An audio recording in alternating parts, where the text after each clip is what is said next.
Corona মহামাৰীৰ বাবে বৰ্তমান সময়ত ৰাজ্যত দেখা পোৱা গৈছে বহু বিশৃংখল সৃষ্টি হোৱা পৰিলক্ষিত হৈছে। তাৰ বিহপুৰীয়া সমষ্টিৰ বিধায়ক ডক্টৰ অমিয় ভূঞাই সজাগতা সৃষ্টি কৰা পৰিলক্ষিত হৈছে। বিহপুৰীয়া সমষ্টিৰ প্ৰান্তে প্ৰান্তে গৈ তেখেতে সজাগ কৰিবৰ কাৰণে চেষ্টা কৰিছে আৰু তাৰ লগতে চিকিৎসালয়সমূহত গৈ তেখেতে চিকিৎসকৰ বুজ লোৱা পৰিলক্ষিত হৈছে। চিকিৎসকে কেনেধৰণৰ পদক্ষেপ হাতত লৈছে তাৰো বুজ লোৱা পৰিলক্ষিত হৈছে। মই বিহপুৰীয়া সমষ্টিৰ বিধায়ক ডক্টৰ অমিয় কুমাৰ ভূঞাৰ লগত কথা পাতিবলৈ চেষ্টা কৰিছোঁ। আপুনি ক'ত ক'ত গৈছে আৰু কেনে ধৰণৰ পদক্ষেপ হাতত লৈছে?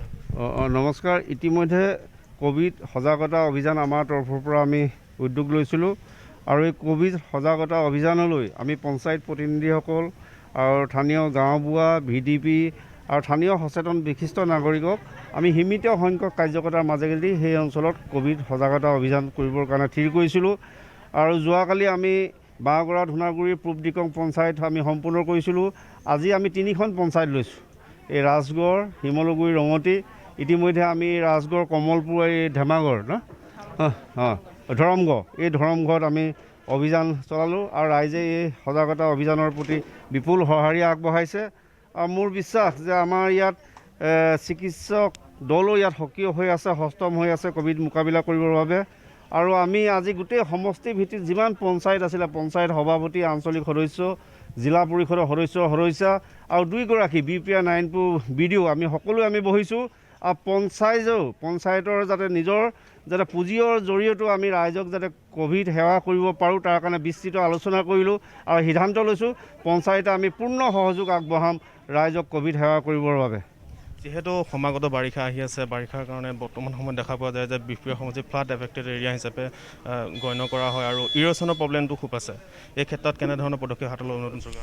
আপোনাৰ চাওক, মই প্ৰথমে নৱাগত অসমৰ মাননীয় মুখ্যমন্ত্ৰী, আমাৰ সুদক্ষ নেতা, বিচক্ষণ নেতা ডক্টৰ হিমন্ত বিশ্ব শৰ্মা ডাঙৰীয়াক মই এই ধৰমগড়ৰ পৰাই ধন্যবাদ জনাইছোঁ। তেখেতে বানমুক্ত অসম গঢ়িবৰ বাবে সিদ্ধান্ত লৈছে আৰু এইখিনি সময়ত ডিজাষ্টাৰ মেনেজমেণ্ট কৰাৰ আমাৰ দায়িত্ব আছে। গতিকে আমি বিধায়কৰ তৰফৰ পৰা ডিজাষ্টাৰ মেনেজমেণ্ট এছিষ্টেণ্ট এখন 29জনীয়া সমিতি গঠন কৰি দিছোঁ। এই 29জনীয়া সমিতিয়ে সকলো ধৰণে এডমিনিষ্ট্ৰেশ্যন আৰু আক্ৰান্ত ৰাইজক তেওঁলোকে উদ্ধাৰ আৰু সাহায্য আগবঢ়োৱা কামত নামিব আৰু আমি পূৰ্ণ সষ্টম হৈ আছোঁ। যি ডিজাষ্টাৰে নাহক আমি কাম কৰিব পাৰিম। বনপুৰ গৰাখহনীয়াৰ ক্ষেত্ৰত কেনেধৰণৰ পদক্ষেপ হাতত লৈছে আপুনি? বনপুৰ গৰাখহনীয়া প্ৰতিৰোধৰ বাবে চৰকাৰে 3খন আঁচনি যোৱা ফেব্ৰুৱাৰী মাহতে তেওঁলোকে অনুমোদন দিছিল। এখন 10 কোটি, এখন 2 কোটি, এখন 1 কোটিত থাকি অধিক। সেই আঁচনিখন সময়মতে নিবিদা হোৱা নাছিল। এতিয়া আঁচনি নিবিদা আৰম্ভ হৈছে, কাম হ'ব।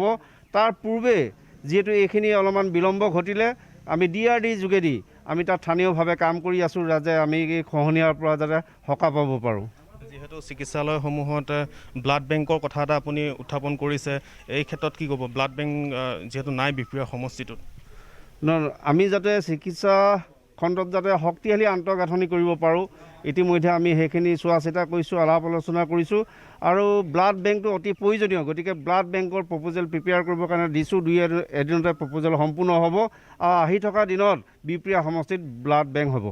এয়া আছিলে বিহপুৰীয়া বিধানসভা সমষ্টিৰ বিধায়ক ডক্টৰ অমিয় কুমাৰ ভূঞা। অমিয় কুমাৰ ভূঞাই বিভিন্ন গাঁৱে গাঁৱে গৈ সজাগতা সৃষ্টি কৰাত নামি পৰা পৰিলক্ষিত হৈছে। যিহেতু কৰোনা মহামাৰীয়ে ভয়ংকৰ ৰূপ ধাৰণ কৰিছে ৰাজ্যত, এই ক্ষেত্ৰত এটা কথা নিশ্চিতভাৱে ক'ব লাগিব যে চিকিৎসালয়সমূহলৈ গৈছে আৰু পঞ্চায়তে গৈ বিধায়কগৰাকীয়ে নিজেই গৈ সজাগতাৰ সৃষ্টি কৰাৰ চেষ্টা চলাইছে।